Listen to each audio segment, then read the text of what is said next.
Hey, hi again, and in this lecture you're going to learn how to comment and document your code. That is very simple actually. So what do I mean by commenting and documenting? Well, commenting, let's suppose you write a script and then you want to give that script to other programs, or you're just working in a team or with other developers, and what you want to do is you want to find a way to document your script to your colleagues. And that's what commenting is about. So comments are this.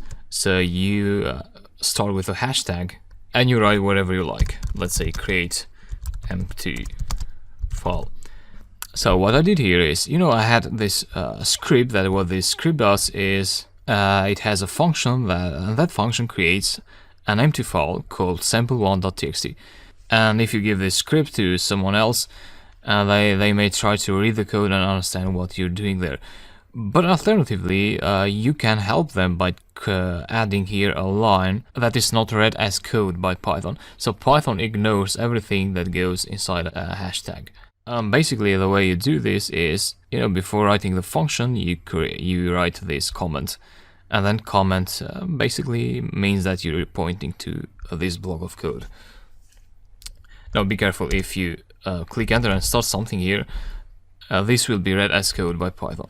So comments are in line. You cannot have them in another line. If you want, you can of course do this if you want to add more lines.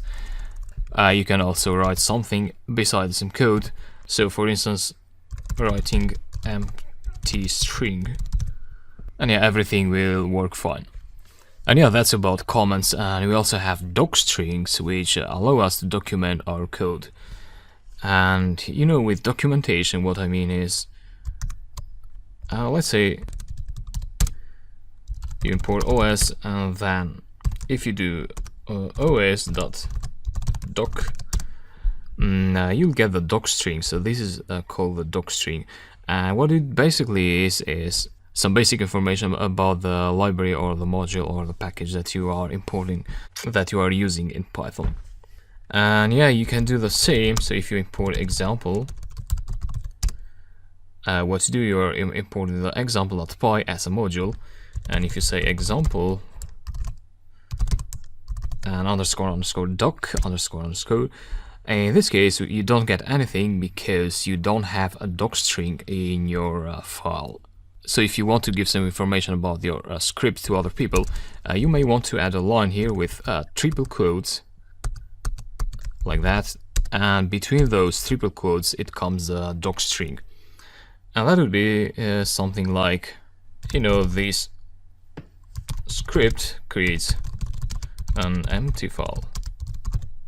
And if you save that, you go to the command line, and if you you don't be able to access it right away if you try like this. So it's still empty because Python is still holding the old version of your example module. And by the way, to import a Python script as a module, you need to be in the same directory with your Python script. So I open this command line in the current directory. And to get the docstring, you can either close this session, so the interactive session, and then open a new Python session again and import example.py and then access the docstring. Or if you want, you can do another trick. You import the imp library, and then you say imp reload, and then you pass example, so the name of the module you want to reload. Then you do the same thing, and then you get the docstring in there. And similarly, you can have docstrings inside functions as well. This function creates an empty file, like that, and go to the command line. Let me try exiting this time. So exit the script, start again, import example dot create file dot doc, and you get the line in there. So this function, it should be this function. Anyway, this function creates an empty file. And as you can see, you can access functions from your module using the dot notation. If you do like that, that will execute your function, your Python function, and it will create the sample.txt file. So let me try that by deleting this. Delete that and we'll execute again, and sample1.txt is there now. And a last illustration, you know, docstrings, you can find them in Python modules as well. As you see here, we have os.py, which I demonstrated earlier, and you see the docstring in here at the beginning of the file. You can see R as well, which what this does is, you know, if you look at this docstring, this has some special characters, like this \n, and what \n does, it normally creates a break line when you are inside a string.